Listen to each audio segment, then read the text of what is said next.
안녕하세요, 벌초닷컴입니다. 오늘은 7월 4일 약재 살포 후 한 달이 넘었네요. 한 달하고 한 7일, 일주일 정도 지났고요. 띠풀 제거를 2회차 했습니다. 제가 띠풀 제거 2회차 약재를 살포했고요. 전용 약재를 정말 약을 뿌려도 이렇게 씨앗이 이렇게 발화를 합니다. 보시면 이렇게 씨앗을 맺었죠. 정말 띠풀 잡기가 가장 힘들어요. 이게 뿌리가 밑으로 1.5 미터까지 자라기 때문에 정말 묘지 관리에서 가장 힘든 게 띠풀입니다. 자, 그럼 점검을 해보겠습니다. 점검하기 전에 설명을 드릴게요. 제가 5월 3일인가 그때 띠풀 전용 약재를 살포를 하고요. 다음날 비가 왔습니다. 비가 와가지고 5월 3일, 5월 13일, 이 기억이 잘 안 나는데 5월 13일 정도 되겠습니다. 5월 3일 아닙니다. 비가 와가지고 약효가 별로 잘 나타나지 않았고, 그래서 5월 27일 날 다시 와서 재살포를 했습니다. 그때는 일주일 동안 비가 오지 않는다는 이제 날씨 예보를 확인을 하고 약재를 살포했어요. 그러면서 자주 왔다 갔다 하면서 봤는데 저는 이제 그 농약에 대해서 뭐 전문적인 건 모르니까. 그런데 이제 한 가지 특이한 게 뭐냐면 장마가 오기 전까지는 띠풀이 잘 안 죽는 느낌이 들었는데, 장마가 온 후에 갑작스럽게 이렇게 띠풀이 죽어가기 시작합니다. 보시면 제가 지금 이게 세 번째 영상인데, 첫 번째 영상과 두 번째 영상 보시면 지금 차이가 상당히 많이 날 거예요. 지금 해가 이쪽에 떠서 좀 잘 보이지 않으신데 한번 둘러보겠습니다. 색깔이 벌써 다르죠. 그리고 띠뿔이 차지하는 공간이 많이 줄었습니다.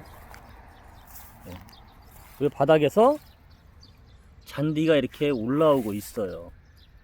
이 띠뿔이 세력이 약해지면서 이제 남아있던 잔디들이 면적을 차지하는 거죠. 상당히 많이 죽었습니다. 아직 덜 죽은 부분도 있지만 지금 색깔이 이렇게 덜 죽은 부분이거든요. 색깔이 이렇게 변하고 있어요. 죽어간다는 겁니다. 이게 지금 이거 보면은 더 죽어가고요. 상당히 많이 죽었습니다. 1회차 뿌리고 다음날 비가 왔기 때문에 2회차 점검 갔을 때는 정말 실망을 했었는데, 거의 다 잡을 수 있을 것 같아요. 띠풀. 여기 나온 풀들은 띠풀은 아니에요. 띠풀은 아니고 약재 살포 후 올라온 풀들입니다. 이런 풀들은 이제 농약을 살포했는데 왜 이런 풀들이 이렇게 자랐냐, 이런 이유를 설명을 해드리면, 이 잡초에는 광엽과가 있고 화분과가 있는데, 광엽과는 잎이 이렇게 넓은 것들, 저런 것들이요. 화분과는 벼잎 같은 거, 난초잎 같은 이런 풀을 화분과라고 합니다. 제가 여기에 살포한 약재는 화분과예요. 이런 변잎처럼 이런 잎을 가진 잡초를 죽이는 약재를 살포했고요. 약재명은 말하지 않는 이유는 뭐냐면, 효과를 확실히 본 다음에 그때 효과를 보면 얘기하겠습니다. 효과가 안 나왔는데 약재 이름을 말을 한다는 것은 그 약재를 만든 회사에도 문제가 있기 때문에 효과를 보면 약재 공개하겠습니다. 보시면 구분이 잘 안 가실지 모르겠는데 이렇게 잔디가 살아나고 있습니다. 네. 중요한 목적은 두 가지죠. 띠풀을 잡는 거, 그리고 잔디가 살아나냐 살아나지 않냐. 현재로서는 상당히 만족을 합니다. 시간은 좀 더 가봐야겠고요. 어차피 한 번, 두 번으로 묘지에 꽉 찬 띠풀을 다 잡는다는 생각은 안 했어요. 이제 마지막 살포는 이제 가을철에 얘들이 영양분을 흡수할 때 벌초 후에 약재를 마지막으로 한 번 더 살포할 겁니다. 그리고 내년 4월이나 5월에 띠풀이 어느 정도 올라오는지 확인을 다시 할 겁니다. 이 묘지 같은 경우도 지금 잔디가 많이 자랐습니다. 여기. 그죠? 처음과 다르게 잔디가 상당히 많이 퍼졌고요. 이 묘지 같은 경우는 그닥 큰 효과를 보지 못했네요. 이게. 그리고 제가 한 가지 말씀드리면 그러니까 묘지 근처에 뭐 조경수를 이렇게 가까이 심으시는 분들이 있는데 절대 그러시면 안 돼요. 왜 그러냐면 식물은 세 가지 비료를 좋아합니다. 기억이 안 나네. 세 가지가 있는데 인이라는 게 있어요. 인. 비료를 뿌릴 때도 요소, 인, 하여간 세 가지예요. 근데 인이 뭡니까? 뼈예요, 뼈. 뼈에 가장 많잖아요. 그렇기 때문에 이 나무나 그런 걸 심게 되면은 그 뿌리가 관 쪽으로 갑니다. 그래서 묘지 가까이에 있는 나무는 엄청 커요. 보시면 다른 주변에 있는 나무보다, 그러니까 이런데 멀리 나무를 심은 거하고 이 묘지 근처에 심은 거하고는 크기가 다릅니다. 그렇기 때문에 묘지 근처에는 주경수 같은 거 심으시면 안 돼요. 이 묘지 위도 아마 그러지 않을 거라는 생각을 합니다. 이게 땅속으로 깊게 파고 들었다고 하면은 밑에서 어떤 틈이 벌어져서 뿌리가 아래까지 들어갔을 수가 있어요. 보세요. 여기 이 밑에 묘지 주변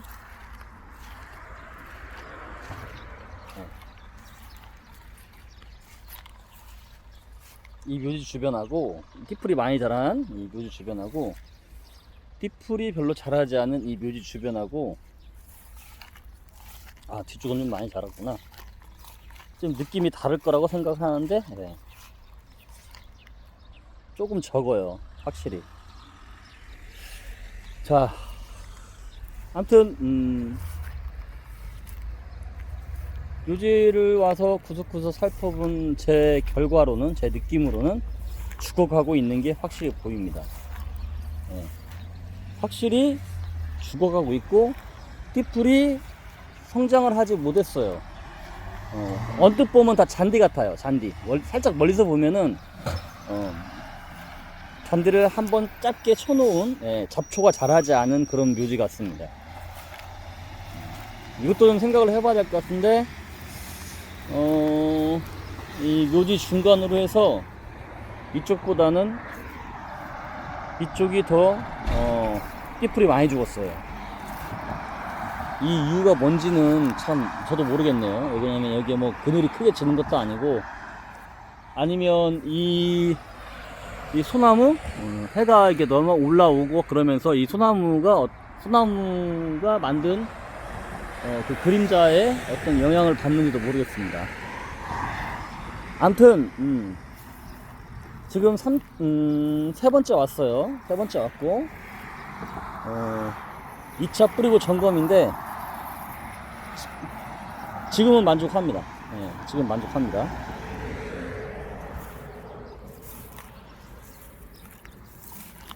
예, 카메라로 비춰지는 모습하고 실제 보는 모습이 좀 달라요. 많이 죽었습니다.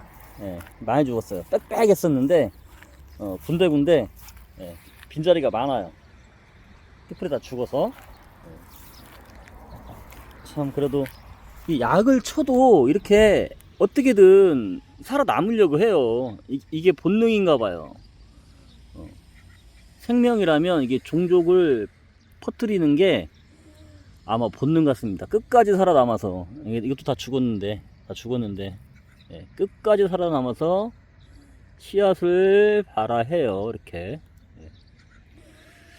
그렇기 때문에 약재 살포는 가장 좋은 시기가 4월 말이나 5월 중순까지예요. 5월 초 중순도 그렇습니다. 남부지방은 4월 말 아니면 4월 중순. 예.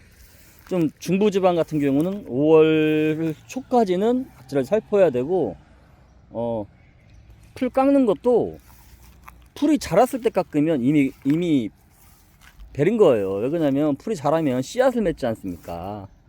예, 씨앗을 맺고 또 풀이 자라면 뿌리가 튼튼해져요. 그래서 약을 쳐도 잘 안 죽어요. 풀을 깎아도 마찬가지로 다시 잘 살아나는 확률이 많은데 씨앗이 맺기 전, 그 다음에 뿌리가 약할 때, 예, 여름 오기 전에 봄에 예, 약을 살포하거나 벌초, 예초를 하면 얘들이 발화를 못 하잖아요.